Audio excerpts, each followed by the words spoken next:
Dinuguan tayo guys.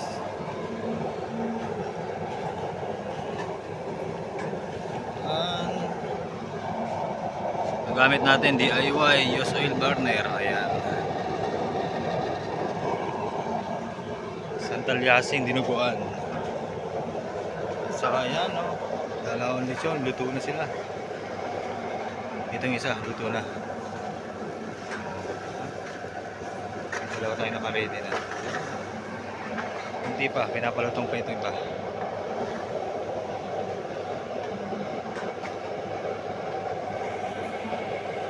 DIY din yan mga lod. Wait lang, son. Yan, di motor. Doon lang, banda doon. Dulog.